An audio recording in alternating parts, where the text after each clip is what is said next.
শিখছেন? শুধু ভালো মন্দ জিজ্ঞেস আর কিচ্ছু জিজ্ঞে নাই।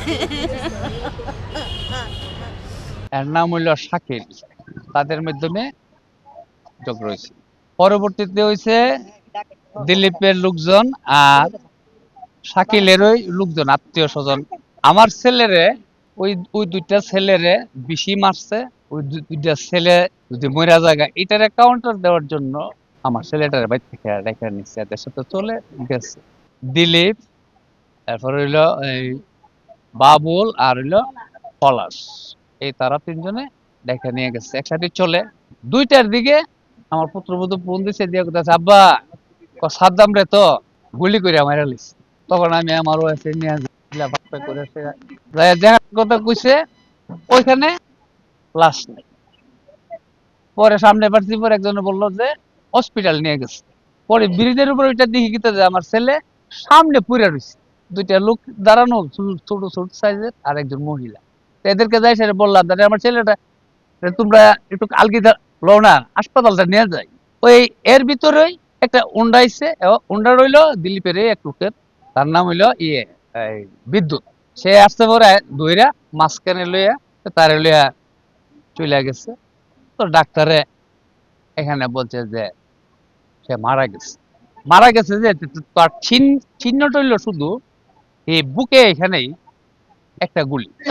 পরবর্তীতে তার ঘাড় মধ্যে উড়না দিয়ে পেঁচানো, পরে এই উড়না খোলার পরে দেখা গেছে কি তাকে জবাই করা হয়েছে, নির্মম ভাবে জবাই করা হয়েছে। কিছুক্ষণ পরে ওই যে দিলীপ হেরাও গেছে। আমি কিও মশালা রান্না কি হইল, ওই যে শাকিল আমরা দায়াপুরি সিপা দিয়া শাকিল এবিসে না তো গুলি করছে, আমরা দূরে পাইটা পায়ে পড়ছি, আর সাদ্দাম তো ফেসে পড়ে গেছে পুরা। তখন আমি প্রশ্ন করলাম যে তোমরা দূর দিচ্ছ সামনের দিকে আর পিছন থেকে গুলি ছুটছে, তাহলে গুলি পিছনে লাগবে, আমার ছেলের তো সামনে সরাসরি বুকের মধ্যে গুলি। ঘটনাটা আমি এই হিসেবে দেখতেছি যে তারা পরিকল্পিত ভাবে দিলীপ, বাবুল আর হইলো পলাশ, তারা আমার ছেলেটারে বাড়িতে রেখে নিয়ে সেটা হত্যা করছে। কিন্তু তারা বলতেছে যে তারার সাথে ছিল, মানে তারা এই কথা বললা যে শাকিলে গুলি করছে। আমার প্রশ্ন হলো কোনটা, আমি নিজে চোখে দেখি নাই, সে যদি শাকিলের কথা বললা শাকিল ডে অপরাধী করতে পারবো, আর আমার দৃষ্টি দিল এর হইলো অপরাধী, আর আমার ছেলেকে জীবিত নিয়ে গেছে, আমার ছেলের আইনা লাশ দিছে। এটা হইলো কিন্তু প্রতিপক্ষকে ঘায়েল করার জন্য, যে আমার ছেলের মায়েরা তারা একটা হত্যার মামলা দিবে, এটা হইলো তাদের ইয়ে। কারণ তাদের কথাই, তাদের যে কথা, তারা যে স্টেটমেন্ট দিছে, তাদের সাথে ছিল আরেকজনে গুলি করছে, তারা 3জন বেঁচে গেছে আর আমার ছেলেটা মারা গেছে। তা আমার ছেলে মারা গেলে পিছনে গুলি লেগে মারবো, তার সামনে আবার জব করা হয়েছে, যেখানে জব করা হয়েছে এখানে পুলিশ আসছে, আইসে এখানে রক্ত চিহ্ন হয়েছে, সামান্য অল্প রক্ত হয়েছে। ও সাদ্দাম, তোরা আমি কই বাবু, যেমনি ঘটনা বিচার চান কিনা? আমরা এটা সুষ্ঠু বিচার চাই। কোন কি আপনি কোন না বিচার চাই, সুষ্ঠু বিচার চাই, যেভাবে মাছ বিচার চাই, ফাঁসি চাই, ফাঁসি চাই,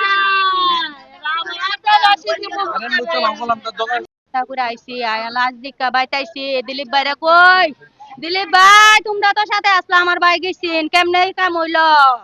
দিলীপ ভাই এখানে সদাসতি মানুষের সামনে কয়ে গেছে আমরা 4জন আসলাম, যখন জিল্লু মিয়ার বাড়ি বরাবর আইসি পিছন থেকে কেডাজন ডাক দিছে দিলীপ বাবু তুই হারো, কারণ আমরা 4জন দূর মারছি পরে সাথে মাউস টাকায় পুড়ে গেছে, আমরা সুভাষার দোকানের এখানে আয় পড়ছি, সুভাষার দোকানে এখানে আয়া মানুষগুলো লয়ে গিয়ে দেখি এখানে পড়াইল 2:15 সময় খবর আইছে গুলি খাইছে, কোনানো কই মুখ কানো গিয়া দিহে এখানে কুস্তা নাই গেছে, ব্রিজ পারে গিয়া দে লাশ পুরা রইছে, কেউ নাই, সাথে 2টা বাচ্চা আর একটা মহিলা।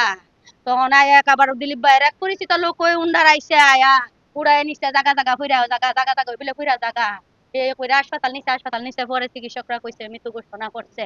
পরিকল্পিত ভাবে, এটার কোনো আর সন্দেহ নাই, পরিকল্পিত ভাবে মার্ডার করা হয়েছে, যে কোনো নির্জন জায়গায় মার্ডার করা হয়েছে। আমার একটুই আবেদন আপনার কাছে, আপনার একটা চিরুনি অভিযান দিন, যে কোনো বাড়িত করছে রুমো করছে এটা বাইরিব, চিরুনি একটা অভিযান দিন। পলাশ বাবুল ওরা টাইকা নিয়ে গেছে, 20-25 মিনিট পর মানে শোনা যায় ও একটা গুলি খায়।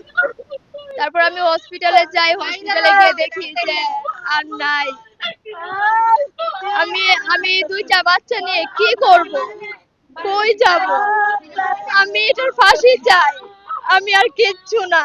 আমি আপনাদের কাছ থেকে সহযোগিতা চাই, আমি এটার জন্য ফাঁসি চাই, আমি এটার বিচার চাই। আমার এই দুইটা বাচ্চার বিনিময়, আমার এই দুইটা বাচ্চাকে এতিম করছে ওরা। আমার আর কিচ্ছু না, আমি আর কিচ্ছু চাই না। আমি ওদের বিচার চাই, আমার আর কিচ্ছু না। আমি ওদের ফাঁসি চাই। আফা তুমি দেখো আমার মেয়েটাও তো আমার ফাল চাই দেখা পাবো। বিচার চাই।